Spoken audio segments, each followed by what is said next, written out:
Wisatawan asing ikut lomba tradisional.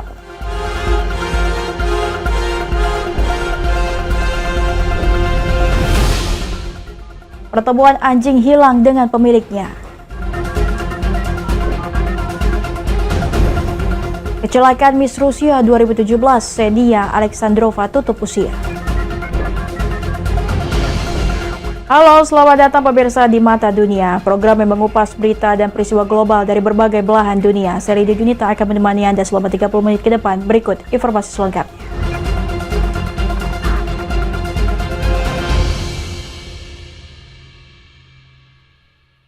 Pemirsa, kita ke informasi utama. Presiden Prabowo Subianto menyampaikan apresiasi khusus kepada seluruh petugas dan peserta upacara HUT ke-80 Republik Indonesia di Istana Merdeka. Prabowo bangga atas kedisiplinan dan semangat ditunjukkan sepanjang rangkaian upacara.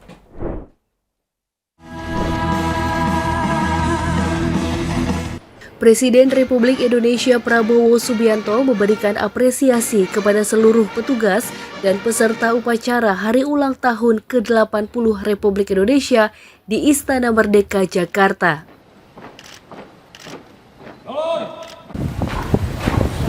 Presiden menegaskan rasa bangga atas kedisiplinan, ketertiban, dan semangat ditunjukkan sejak pagi hingga selesai acara. Presiden juga meminta Komandan Upacara Kolonel Infanteri Slamet menyampaikan penghargaan dan apresiasi kepada seluruh peserta upacara. Menurut Prabowo, kehadiran dan partisipasi penuh semangat merupakan bentuk nyata rasa cinta kepada tanah air. Penghargaan saya ingin ucapkan penghargaan saya, terima kasih saya kepada seluruh peserta upacara dari pagi sampai sore hari ini. Saudara-saudara laksanakan upacara dengan tertib, dengan semangat. Saya bangga dengan kalian semua. Terima kasih. Sejalan dengan arahan Presiden, 80% undangan upacara diberikan kepada masyarakat umum. Rangkaian peringatan HUT ke-80 RI juga diisi dengan kirap bendera dan teks proklamasi dari Monas ke Istana. Pesta rakyat dengan seni budaya serta kuliner gratis hingga pertunjukan kembang api. Puncak acara kemerdekaan pada 17 Agustus 2025 ditutup dengan karnaval Bersatu Kemerdekaan di sepanjang Monas hingga Semanggi. Tim Liputan, Berita Nasional TV. Dan Balai Ganjur sebagai simbol persatuan dan keberanian. Warga negara asing sedang peleseran di Bali ikut meriahkan perayaan kemerdekaan Indonesia ke-80 tahun. Mereka berbaur dengan semangat masyarakat lokal, mengikuti berbagai lomba tradisional menjadi ciri khas lomba 17-an. Lalu seperti apa keseruannya? Ini dia selengkapnya kami hadirkan untuk Anda. Remember your color, guys. We are looking for the balls. Yeah. Beragam lomba tradisional khas 17-an sudah menjadi bagian yang tak terpisahkan pada setiap peringatan Hari Kemerdekaan Republik Indonesia. Namun seperti apa jadinya jika peserta lombanya adalah para wisatawan mancanegara yang sedang berlibur di Bali? Di kawasan Pantai Kuta Badung, Bali, puluhan wisatawan asing dari berbagai negara berbaur dengan warga lokal untuk bisa ambil bagian dalam lomba 17-an. Meski awalnya tampak kesulitan, para turis ini tetap terlihat antusias dan sangat menikmati jalannya lomba. Seperti yang terlihat pada lomba memindahkan gelas menggunakan balon, wisatawan mancanegara awalnya cukup kesulitan meniup balon hingga kewalahan untuk memindahkan gelas ke tempat yang telah ditentukan. Setelah dicoba berulang kali, para turis tersebut akhirnya mampu meniup balon hingga akhirnya bisa berlari memindahkan gelas. Pada lomba lari karung, dua orang wisatawan asal Italia juga tidak mau ketinggalan saat beradu cepat dengan warga lokal. I think it's really important to experience different cultures and to celebrate where you are. Make a big deal of the people of Indonesia. Being so kind to me, it's only right to be kind to them. This is first time? Yes, first time. Are you happy? Pardon? Are you happy? I'm very happy. It's very hard not to be happy here. Wisatawan asing sengaja dilibatkan pada berbagai perlombaan khas 17-an sekaligus untuk menggaungkan dan menggelorakan semangat Hari Proklamasi Kemerdekaan Republik Indonesia ke seluruh dunia. Dari Badung, Bali, Tim Liputan Berita Nasional TV melaporkan. Mr. Now, so quick, like the will come through. Ada cara unik dan berbeda memperingati HUT ke-80 kemerdekaan Republik Indonesia di Gianyar, Bali. Di sini sejumlah satwa koleksi kebun binatang dari gajah kadal Afrika hingga burung kakatua alba diterjunkan memeriahkan rangkaian upacara pengibaran bendera.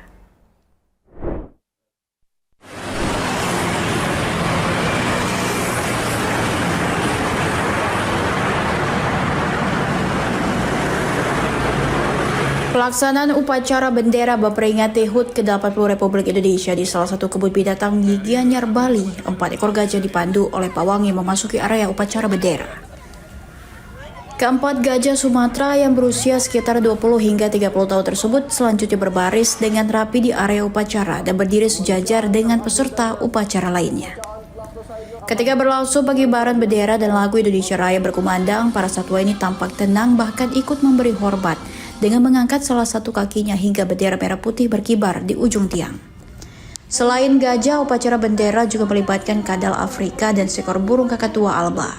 Agar tetap anteng dan tenang selama mengikuti upacara bendera, sesekali pawang memberikan makan. Para pawang juga sudah memberikan pelatihan khusus kepada gajah, kadal Afrika hingga burung kakatua alba, agar satwa tersebut tetap tenang meski di tengah keramaian. Satwa kan pada sehat-sehat juga. Bu, itu kesulitan enggak, Bu, bikin satwa-satwa ini tenang selama mengikuti upacara bendera ini? Cukup kesulitan enggak ini? Satwa-satwa mereka kan ada sifat masing-masing juga ya. Dengan tim kita, Bali Safari kan ada semacam keeper dan trainer. Dan mereka sudah di-prepare ya, training ya.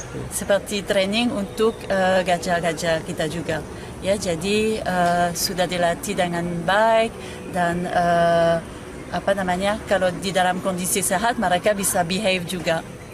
Dilibatkannya satwa pada perayaan Hari Kemerdekaan sekaligus mengajak masyarakat agar bangga sebagai bangsa Indonesia serta aktif berpartisipasi dalam menjaga keindahan alam dan kelestarian satwa untuk generasi mendatang. Dari Gianyar, Bali, Tim Liputan Berita Nasional TV melaporkan. Lagi sekali, ganti gaya. Presiden Amerika Serikat Donald Trump dan Presiden Rusia Vladimir Putin ungkap hasil pertemuan mereka di KTT Alaska. Lantas apa kesepakatan dihasilkan dari pertemuan Trump dan Putin? Ini dia selengkapnya untuk Anda.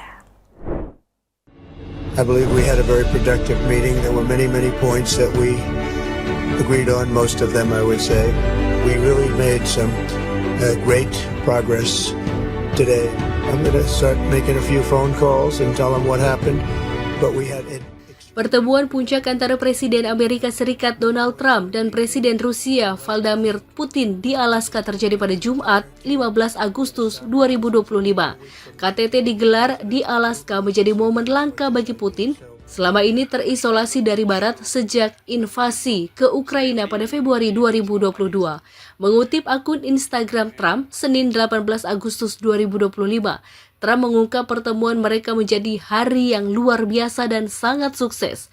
Begitu juga dengan komunikasi saluran telepon Presiden Ukraina, Zelensky, serta pemimpin Eropa lainnya termasuk Sekretaris Jenderal NATO. Disepakati semua pihak acara terbaik mengakhiri perang antara Rusia dan Ukraina dengan menandatangani perjanjian perdamaian, bukan sekedar perjanjian gencatan senjata. Di sisi lain, dikutip dari The Independent, Putin menyebut menghormati posisi pemerintah Amerika Serikat mengakhiri aksi militer. Putin ingin penyelesaian semua masalah secara damai. Trump gagal mendapatkan kesepakatan Putin segera mengakhiri perang Rusia di Ukraina meski menyambut Putin dengan karpet merah.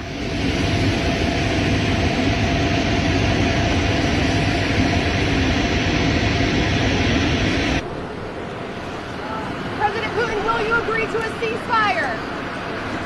Mr. President, what's your message to Vladimir Putin? Mr. Putin, did you underestimate Ukraine? Pemirsa, jangan kemana-mana, kami akan hadir sesaat lagi usai jeda berikut ini.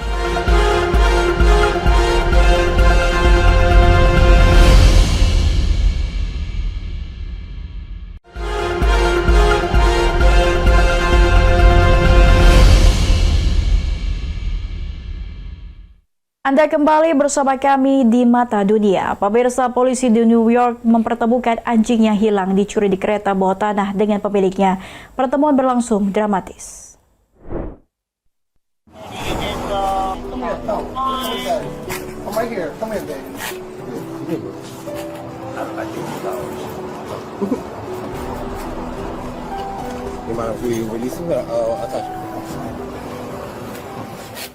Petugas dari Departemen Kepolisian New York atau NYPD mempertemukan anjing dengan pemiliknya. Anjing tersebut bernama Rock, dicuri di kereta bawah tanah. Rock dicuri saat pemiliknya tertidur di kereta bawah tanah di Bronx. Insiden terjadi pada Minggu, memicu pencarian darurat untuk anjing yang hilang. Melihat video pendek diunggah The Independent Senin 18 Agustus 2025, menampilkan Rock begitu gembira menciumi pemiliknya berulang kali. Ini menjadi reuni emosional mereka keduanya. Menurut laporan, usai diculik, anjing tersebut ditinggalkan di luar stasiun berjarak beberapa blok dari Yankee Stadium.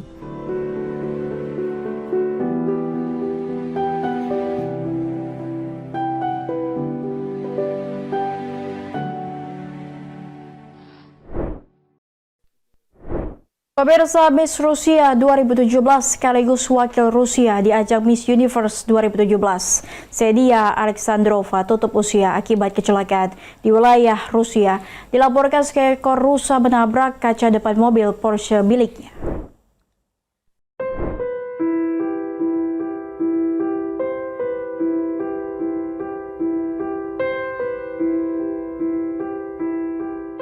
Dunia kontes kecantikan berduka Miss Rusia 2017 sekaligus mantan kontestan Miss Universe 2017, Ksenia Alexandrova meninggal dunia akibat kecelakaan di wilayah Tivor, Rusia pada 5 Juli 2025.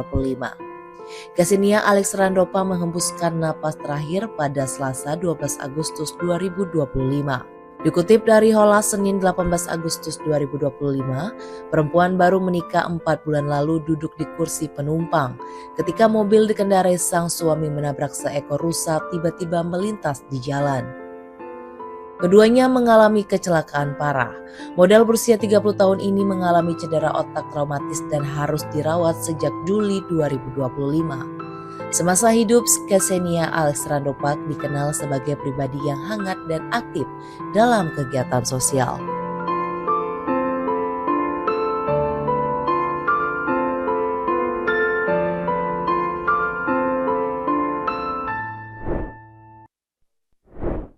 Mantan Direktur FBI James Comey menyarankan mengikuti pesan musisi global Taylor Swift menghadapi Trump.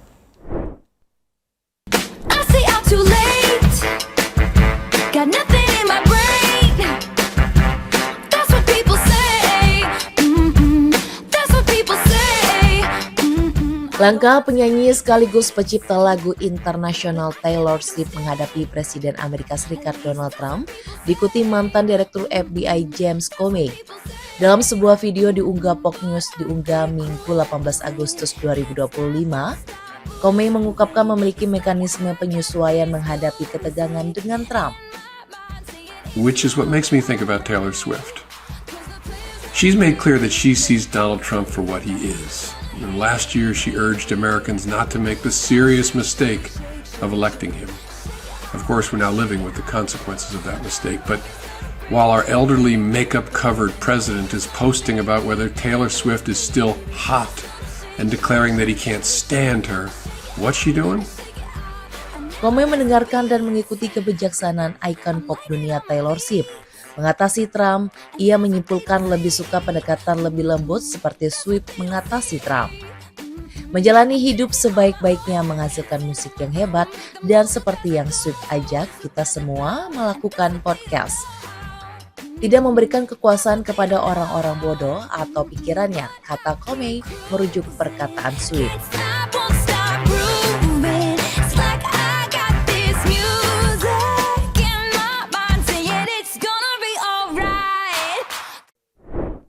Ratu Pop Global Madonna merayakan ulang tahun ke-67 tahun di balapan kuda di Tuscany, Italia. Madonna didampingi buah hatinya. Ratu pop global Madonna merayakan ulang tahun ke-67 di balapan kuda bersejarah Palio di Siena di Tuscany, Italia.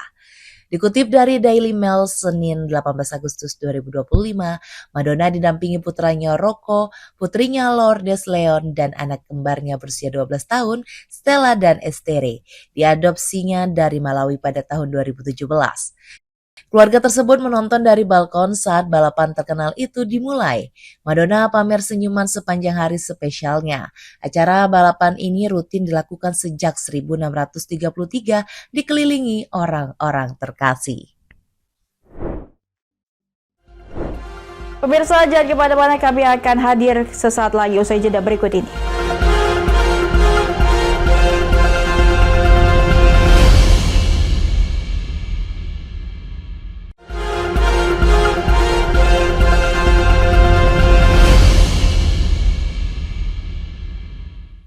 Library of Congress di Washington DC adalah perpustakaan terbesar di dunia dengan koleksi manuskrip kuno dan langka Indonesia yang hampir mencapai 190.000 buah. Dengan bantuan kantor perpustakaan di Jakarta dan pustakawan di Washington DC, banyak manuskrip kuno yang dapat diakses oleh publik di Amerika Serikat.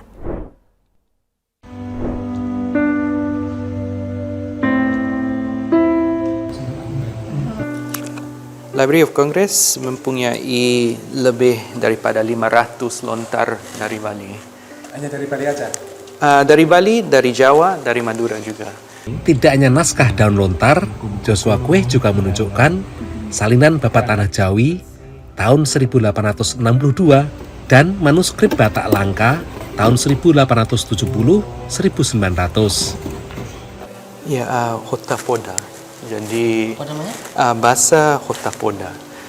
Jadi bukan bahasa yang bisa dibaca ataupun dibaca oleh masyarakat umum, oleh datu-datu.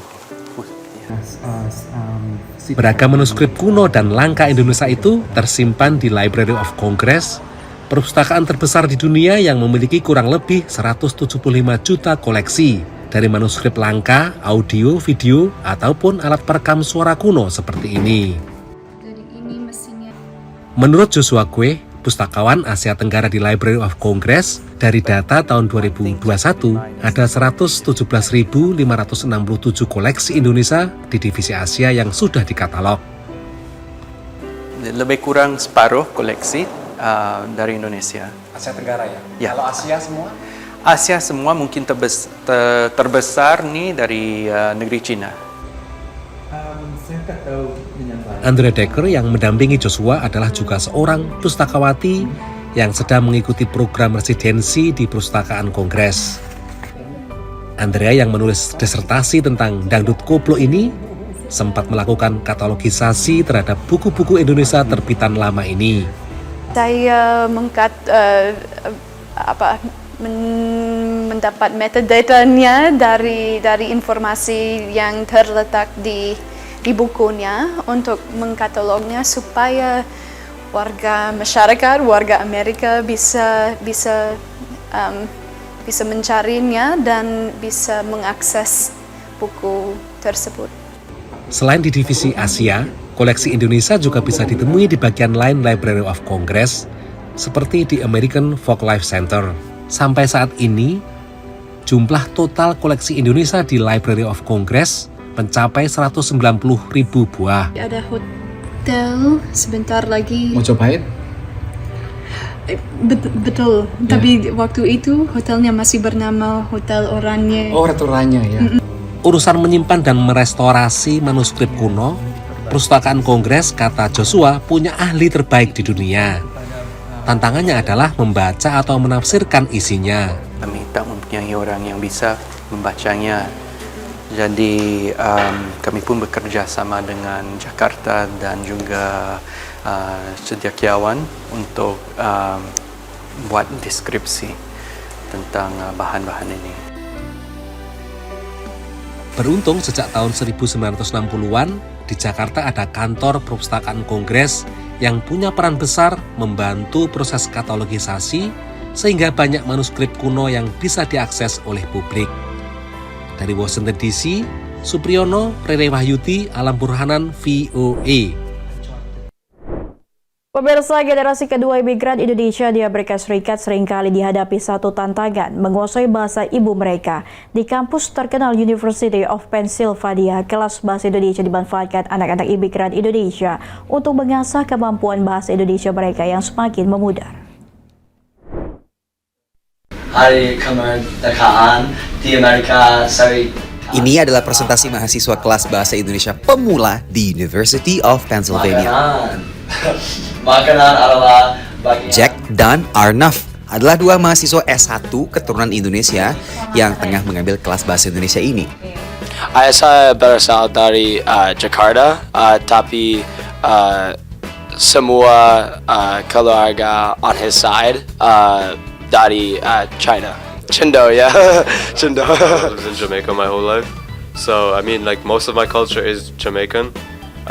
I guess, like, some parts of it are Indonesian. To be fair, like, it's Indian either way. Like, I'm either Indian in Jamaica or Indian in Indonesia. So Kelas ini adalah satu dari 50 bahasa minoritas yang diselenggarakan oleh University of Pennsylvania di Philadelphia dan diajar oleh Citra Wardani yang mengajar lewat program pertukaran Fulbright Foreign Language Teaching Assistant. Aku juga ketemu murid-murid yang fun banget mereka belajarnya, dan aku punya hubungan yang dekat sama mereka, not as teacher gitu, tapi lebih kayak mentor, kayak kakak gitu kalau buat mereka. Jadi iya boleh, coba.